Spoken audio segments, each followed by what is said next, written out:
نبات ميديا. نبات ميديا. نبات ميديا. نبات ميديا. نبات ميديا.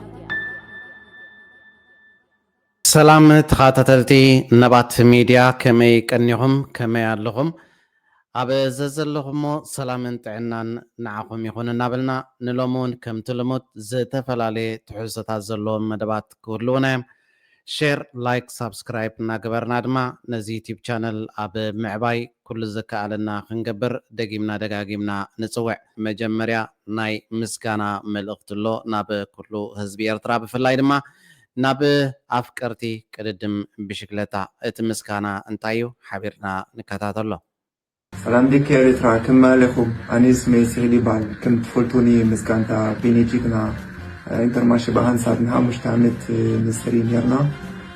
نزي فيديو نحسري زيز بني سالفة مشتعمت مصانا كمكم بصبوخ لما خن ستيكوفكمنا بلبي زمسكن سالفة مشتعمت نحنا نسخ من كوينا عب بشكلتا عبي تاريخات سيفنا هنا نمتزاي بحنساب نحسري بزوخ مدباليني يعني اللي كبرتي هبلي thank you. ኤርትራዊ ተቀዳዳማይ ፕሮፌሽናል ተቀዳዳማይ ቅድድም ብሽክለታ ቢንያም ግርማይ መዛጋንታ እዚኣ ምዞም ኣባላቱ ብምዃን ብዙሕ ዓወታት ተጎናፂፍ እዩ ማለት እዩ ከምዚ ንሪኦም ዘለና ድማ ኣብዚ እዋን እዚ ጋንታ ቀይሩ እዩ ሕጂ ድማ ናይ ምስጋና መልእኽቲ እዮም ዘሕልፉ ዘለው ንኩሉ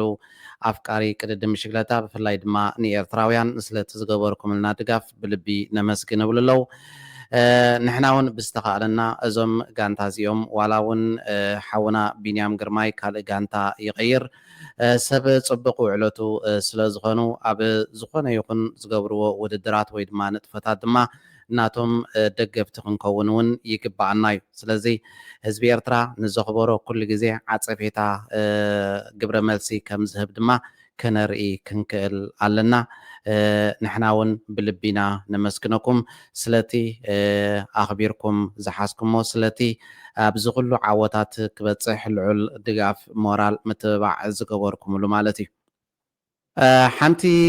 من السي أب هدمونا نباريت صدرا عداليوني تبلا لامو بستقالنا متن زغونا حبريتان دحرالنا دما كنت حبابرا بمبال إذا فيديو زي أنا بهم شير نبلالنا لومون أبزي مدبنا حنتي من السي صدرا مدلاي اتركب كبرتي حفتي إنا حزنا لكم متينا زلنا إذا من السي زي صدرا مدلاي تبقي سالا إذا أنت يزمثل كبافا خنت سمعينا مدبنا جميرنا خصام زازم مسانا تحبرو بخبرين عدمكم السلام حفتي قاعد حن متسخي سلام قاعد حنتنحك كم يكني خي إزابي مسكن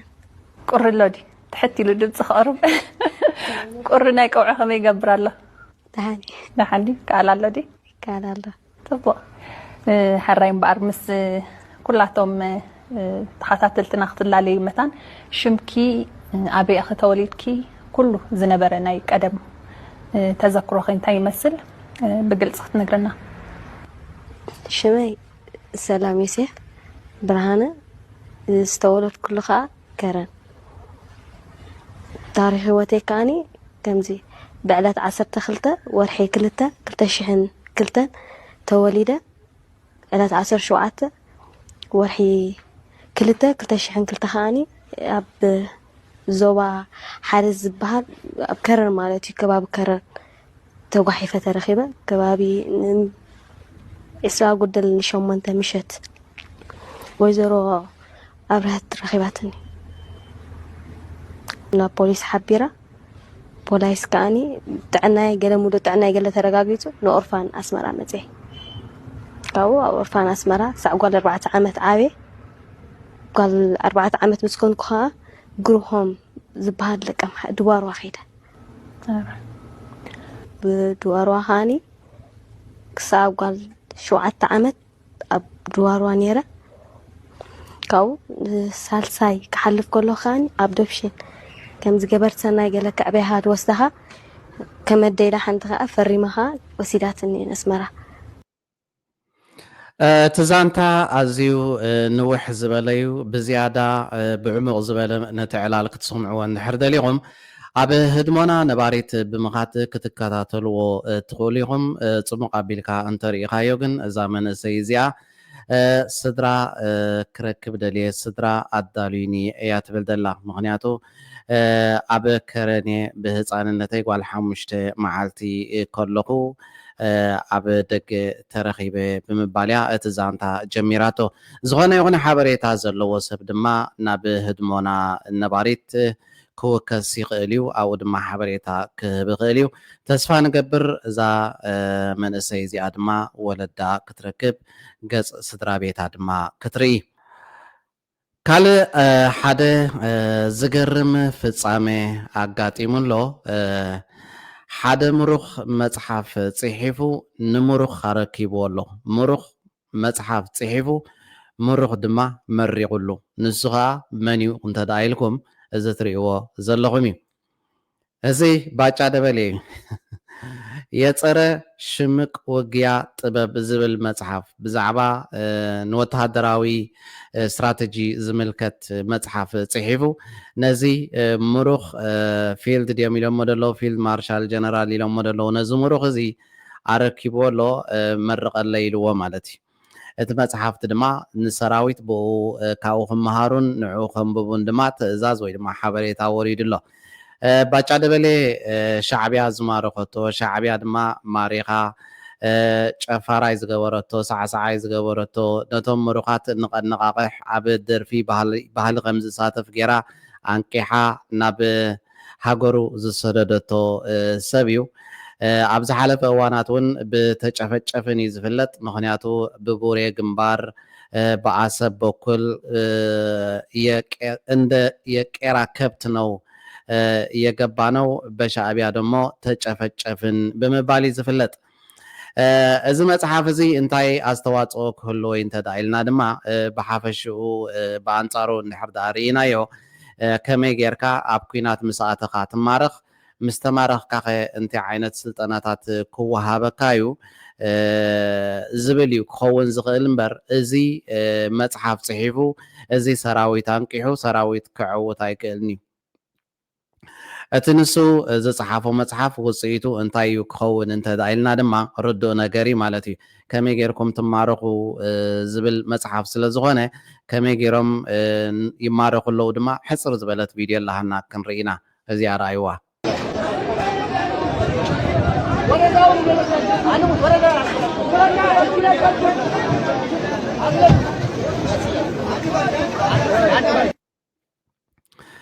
ባጫ ደበሌ ዘጸሓፋ መጽሓፍ ስርሓ ጀሚራ ኣላ ከምዚ ትርእይዋ ዘለኹም ከመይ ጌርካ ትማረኽ ከመይ ጌርካ ድማ ኢትካ ትህብ ከመይ ጌርካ ብረትካ ተውርድ ከመይ ጌርካ ጭኩን ነኝ ኢልካ ድማ ትዛረብ ዝገልጽ መጽሓፍ እዩ ብሓጺሩ እዚ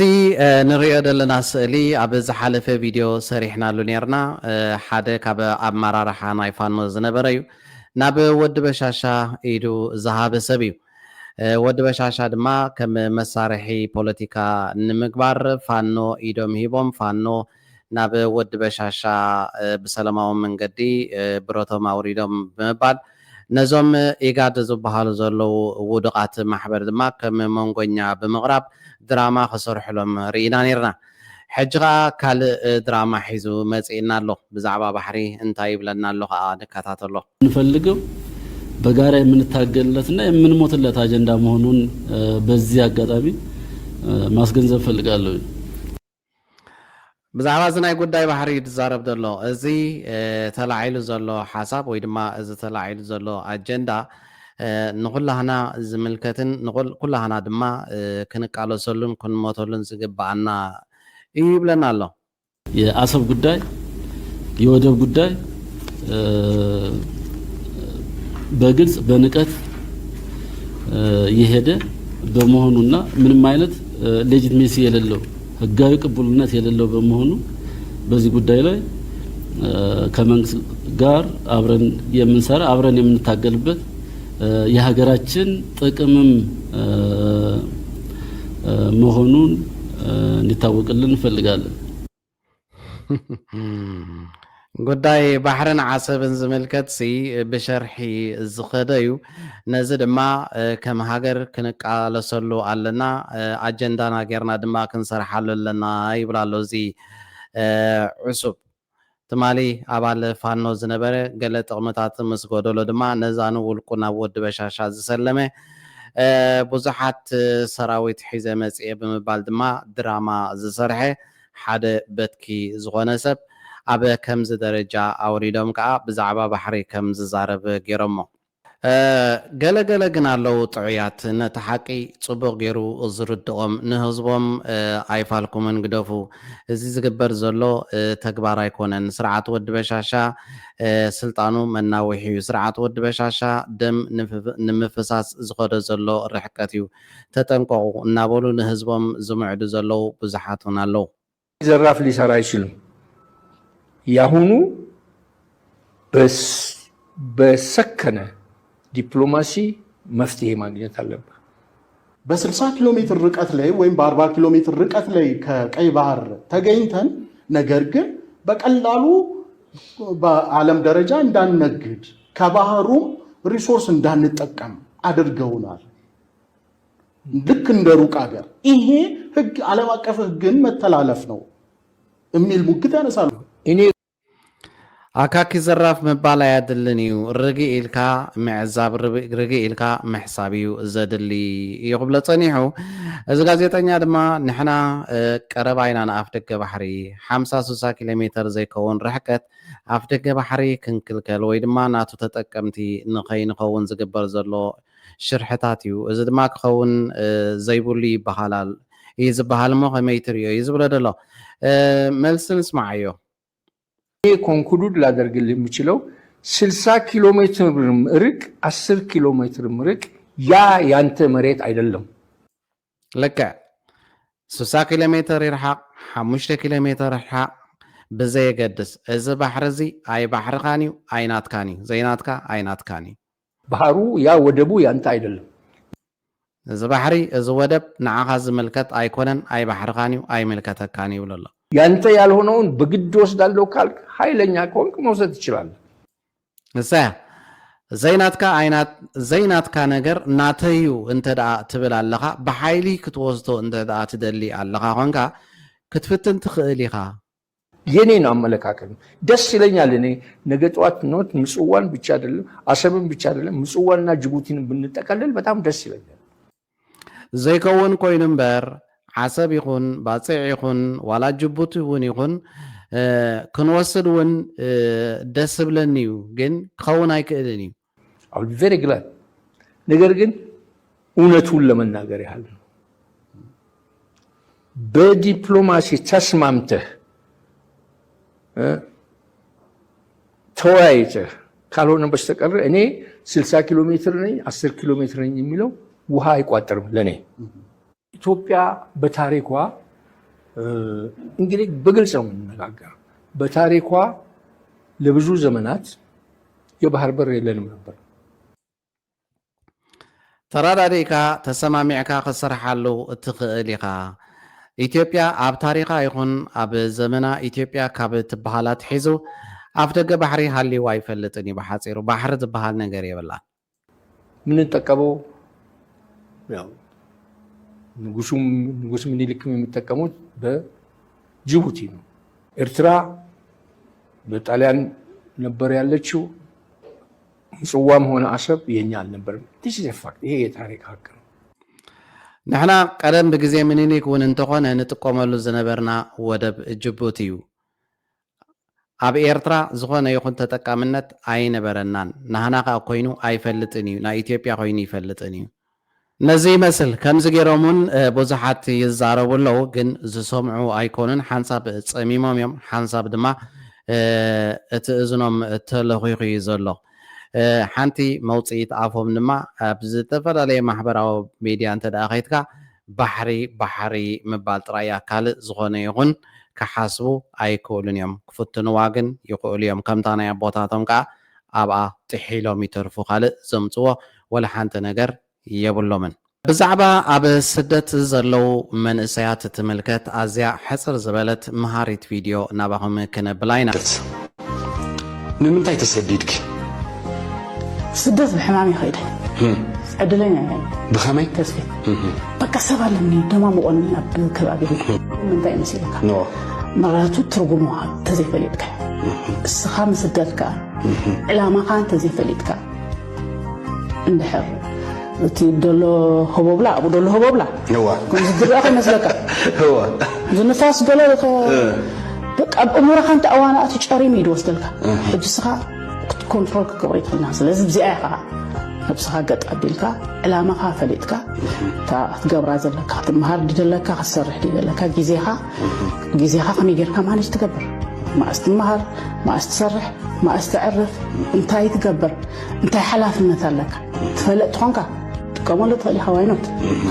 زي تفلت تخونك بقى خسرت سدت تترقم ناي سدت شعيها ترقم تدي كوينا ندحر سرح تصيروا له سرح تسوقوا له سقوري ندحر كوينا وي كبريك تورو ما تلتقون كاغن ودي كان ስለዚህ ምስቱ ዓለት ለካ እዩ ዕላማ ሃልወካ ኣብ ስደት ትኸይድ ወይ ክትማር ወይ ክሰርሕ ካልእ ዕላማ ይብልካ ስለዚህ እንክልተ እንድሕር ፈሊጥካ ክትነብር ኢኻ ስድራኻ ክትሕጉስ ኢኻ ሃገርካ ክትሕጉስ ኢኻ ካብዚአን ተወፂኻ ግን ትርስ ጥራሕ ይግለካ እዚኣ መሃሪት እያ ሕፅር ዝበለት ኮይና መሃሪት እያ መንስያት ብፍላይ ድማ ኣብ ደገ ዘለና መውፅኢና ክንፈልጥ ዕላማ ክህልወና ወይ ክንመሃር ኣለና ወይ ክንሰርሕ ኣለና መጻኢና ክነፀብቕ ክንክእል ኣለና ካብ ዝኾነ ይኹን ናይ ሓሸውዬ ነገራት ድማ ክንርሕቕ ክንክእል ኣለና ንሕና ናብ ስደት ዝመፃና ክንበኣስ ደም ክንፋሰስ ነንሕርሕድና ክንዋናጀል ክንቀታተል ኣይኮናን ሰብ ዕላማ ኣለዎ ዕላምኡ ከዓ ብዝግባእ ከተግብር ክኽእል ኣለዎ ራእይ እንተዘይብልካ መጻኢ እንተዘይብልካ ግን ትርጉም ዘለዎ ይኮነን ኣብ ስደት ተዋሒድካ ጥራይኻ ትተርፍ ማለት እዩ ብሩህ መጻኢ ዝበሃል ነገር የብልካን ግዜ ከዓ ከምኡ ኢሉ ይነብርን እዩ ዕድመ ጥዕና እንተሂብና ከዓ ካልእ ፅቡቕ ነገር ንሪኦሉ ግዜ እውን ክመፅእ እዩ ብፍላይ ንመንእሰያት ተስፋ ዝህብ ሕፅር ዝበለ ቪድዮ እውን ኣለና ናብኡ ከብለኩም እየ ሓቢርና ንከታተል أنا بكل انتنا تأيهون دبلوماسية لو حسيت هاجرة سلزي كاب بملحس بتجوار مسهم رأيوانيات ريهم فرودوا عن كلاتنا أوش دلنا عبد الجزلنا حدا خوينا سوليداري تفتيرنا نهاجرنا كاب زلاتون لعل كم نبرها خمس زلنا بزيا حاضر أولو معاتهم مالتي نقول لسه في إرتراخ عني قريب ناينا عبتي دا على درجة عن بصح قريبنا هنا اشتي اجي اوريدي كيدنا تي نبر بدوتا نطح حسنا نهيدالنا اموداتا تريفنا زلو تلمعتاوي غعزي المعتاوي غعزو خان بحساب كوينا تطانيرنا خان كم نقوت كاني بزي نصحتو نلومي عدالينا زنبرنا مدبات نزي زتخاتتلكم يمثل نيرو ኣብ ቀጻሊ ብኻልእ ፍልይ ዝበለ መደባት ክሳብ ንራኸብ ድማ ኣብ ዘዘለኹሞ ሰላምን ጥዕናን ንዓኹም ይኹን نبات ميديا